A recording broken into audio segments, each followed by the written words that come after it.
तो चलिए आज मैं आपके साथ शेयर करती हूँ रेस्टोरेंट स्टाइल पनीर लबाबदार जो ना सिर्फ देखने में रॉयल लगता है बल्कि टेस्ट में भी एकदम मज़े का लगता है। तो चलिए शुरू करते हैं और रेसिपी पसंद आए तो चैनल को सब्सक्राइब करना ना भूलें। तो hey everyone, welcome back to my channel lime and life with SR K. तो सबसे पहले हमें बनाना है ग्रेवी। तो हम ग्रेवी के लिए यहाँ पर गैस में कढ़ाई रख देंगे और उसको गैस को ऑन कर देंगे। उसमें डाल देंगे हम कुछ खड़े मसाले जैसे कि तेज पत्ता, 2 लौंग, 2 इलायची, थोड़े से काली मिर्च, फिर हम डाल देंगे यहाँ पर तीखी वाली मिर्च। आप चाहें तो अपने हिसाब से इसको बैलेंस कर सकते हैं, यानी अगर आपको ज़्यादा तीखा पसंद है तो आप तीखी वाली मिर्च यहाँ पर बढ़ा सकते हैं, और अगर आपके पास होल नहीं है तो आप इसमें पाउडर का भी इस्तेमाल कर सकते हैं या डेगी मिर्च का भी इस्तेमाल कर सकते हैं। मैं यहाँ पर कश्मीरी लाल मिर्च का इस्तेमाल कर रही हूँ। और साथ में मैंने लहसुन अदरक को भी डाला है, वो भी कच्चा ही यानी रॉ है, आप चाहें तो पेस्ट भी डाल सकते हैं। और फिर हम इसमें डाल देंगे अनियन, और साथ के साथ सबको हमें भूनते भी जाना है। तो यहाँ पर मैंने डाल दिया है टमाटर और उनको भी हमें अच्छे से भूनना है।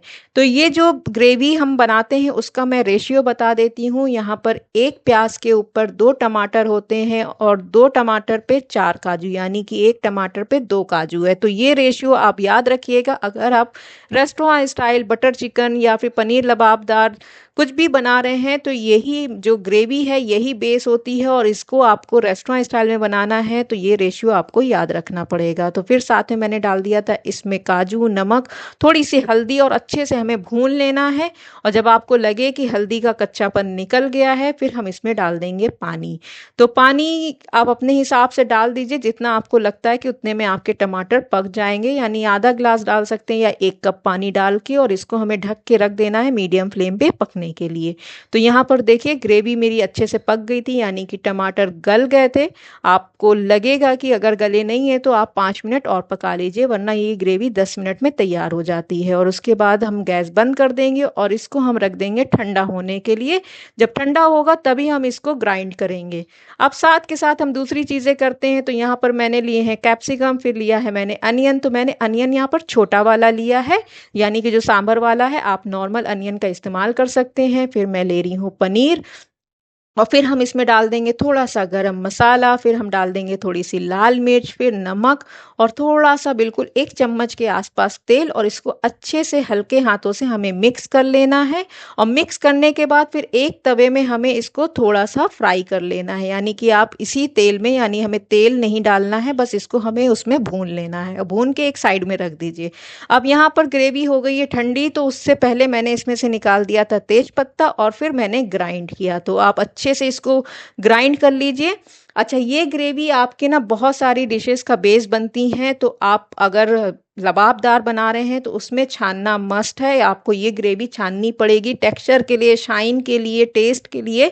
और अगर आपको नॉर्मल कोई भी चीज़ आप बना रहे हैं उसमें आपको ग्रेवी यूज़ करना है तो आप बिना छाने भी बना सकते हैं, और इसको आप स्टोर भी कर सकते हैं डीप फ्रीज़र में। आप इसको रख दीजिए और आपको जब भी कुछ भी बनाना है आप इस ग्रेवी से बहुत सारी चीज़ें, चिकन, मटन या पनीर कुछ भी बना सकते हैं। अब मेरी जो ग्रेवी थी वो तैयार हो गई थी, तो उसको साइड में रख के मैंने फिर वापस से कढ़ाई रख दिया गैस पे और इस पे डाल दिया देसी घी। और जब घी गर्म हो जाएगा तो इसमें मैं डाल दूंगी आधा चम्मच जीरा। उसको कड़कने देंगे और उसके बाद हम इसमें चॉप मसाले की तैयारी करेंगे, जिसके लिए मैंने चॉप अनियन लिया, चॉप टमाटर लिया, और हरी मिर्च है। ये ऑप्शनल है, डालनी है तो डालिए वरना आप स्किप कर सकते हैं। और फिर साथ में हम इसमें सूखे मसाले डाल देंगे, जैसे कि यहाँ पर है लाल मिर्च, फिर है धनिया, फिर है थोड़ी सी हल्दी और नमक।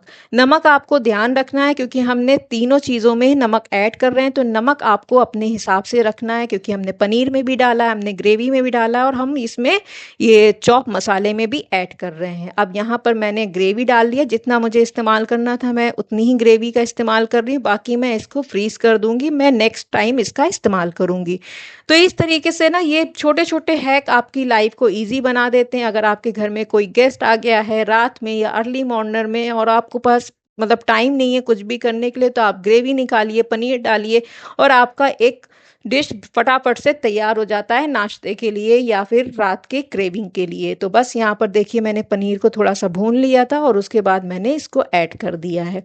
साथ में हम इसमें साथ में हम इसमें डालेंगे थोड़ी सी चीनी या शहद, यानी कि हमें ग्रेवी को करना है बैलेंस, तो बैलेंस करने के लिए हमें चीनी या शहद का इस्तेमाल करना है। तो आधा चम्मच चीनी या आधा चम्मच शहद आप डाल के और रख दीजिए इसको धीमी आंच में पकने के लिए। यानी कि लो फ्लेम में पकाना है और या फिर मीडियम फ्लेम में, हाई फ्लेम में ये ग्रेवी नहीं पकेगी वरना ग्रेवी लग जाएगी। और अब इसके बीच में हमें इसमें तो कुछ ही देर में आपको लगेगा कि आपका जो पनीर लबाबदार है वो तैयार हो गया है, तो गैस बंद कर दीजिए और इसको छोड़ दीजिए 5 मिनट के लिए। और 5 मिनट के बाद हम इसको सर्व करेंगे। तो सर्व करने के लिए मैं इसको क्रीम के साथ इसको गार्निश कर रही हूँ। आप किसी के साथ भी गार्निश कर सकते हैं, लेकिन रेस्टोरेंट स्टाइल बना रहे हैं तो हम क्रीम का इस्तेमाल करेंगे। तो लीजिए यहाँ पर तैयार है रेस्टोरेंट स्टाइल पनीर लबाबदार। और अगर आपको ये रेसिपी पसंद आई है तो मेरे चैनल को सब्सक्राइब करना, लाइक करना और शेयर करना ना भूलें।